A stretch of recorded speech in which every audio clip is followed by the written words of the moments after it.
Hello and welcome back to TEW 2016 Branding Solutions, and we are back with Shockwave, the Shane McMahon and Sting Run show. We start, as always, with our pre-match show, where we have the Briscoe Brothers versus the Vaudevillains, where the Briscoe Brothers pick up the victory. We move on to Titus O'Neil versus Dash Wilder. These two will be meeting in tag team action at the next pay-per-view with Primetime Players versus the Revival. So I'm just seeing how they work as singles in the pre-match show. We move on to AJ Styles defeating Warren Kavanagh. It's just a simple AJ Styles win needed. Wasn't going to use him in the main show. And we finish it off with Oblivion Max, the European champion, defeating Austin Aries. These two work well together. Max has a title match for his European set, and Austin Aries will be in the Shockwave Money in the Bank. So, just giving them some time in the ring. We go straight into the main show where we have Brock Lesnar telling everyone why he's been taking out Randy Orton.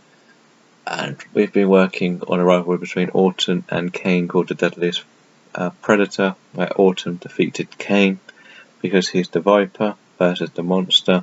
But now the Viper will be taking on the Beast incarnate. So that's why Brock Lesnar's been attacking Orton, because he thinks he is the deadliest character on the roster. We start with a Money in the Bank qualifier where Chris Sabin defeats Bobby Roode after Oblivion Max distracts Bobby Roode. Those two are going into a title match, and Chris Sabin will be joining the Money in the Bank.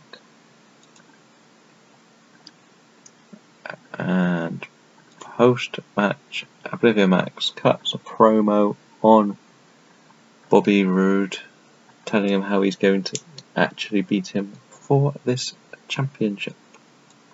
Or retain even. We got another Money in the Bank tag team qualifier here, where we have Breeze Dango losing to the world's greatest tag team. I feel the tag team, they're not going to win it. It's simple as that. Breeze Dango and I want to try and do a little bit more with Tyler Breeze, and he will be facing Shelton Benjamin in a singles match to be in the main one. And if I'm going to let him win because I need Shelton in the tag team one. AJ Styles cuts a promo on CM Punk, because that's what AJ Styles does when he's the heel. He wants to prove that he is the best, and CM Punk is just a copy of him. Cesaro defeats Devon Dudley. They didn't click. Devon isn't as good as Bubba Ray, so I'm going to start losing Devon, and he keeps failing steroids tests, but I needed him for a few storylines leading up to this match.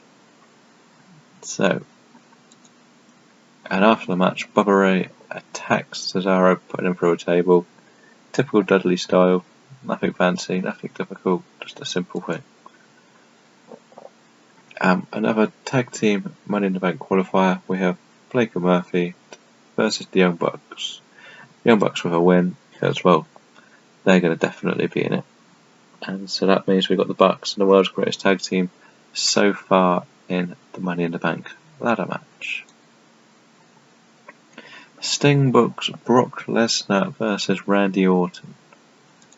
And this is going to actually not be at Money in the Bank, it's going to be at the Great American Bash. And it's not just going to be a one-on-one, it's going to be a full-blown street fight between the two. Because these two can destroy everything. And I don't think a pure wrestling match is going to work quite as well. If I have to change it, I'll change it. I can't put this in the Money in the Bank, because I will probably use Brock Lesnar to cost Randy Orton the Money in the Bank. briefcase as well to build this up a bit more. And Sting has thought of a new catchphrase. I wonder what that is. We'll never know. In a Money in the Bank, not qualified, just these two are both qualified for it. Nakamura versus Del Rio. Nakamura with the win. I wanted to see if these two have good chemistry, because they could work really well in the future, hopefully. And they don't have bad.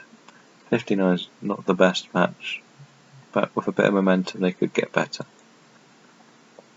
The Primetime Players cut a promo on the Revival.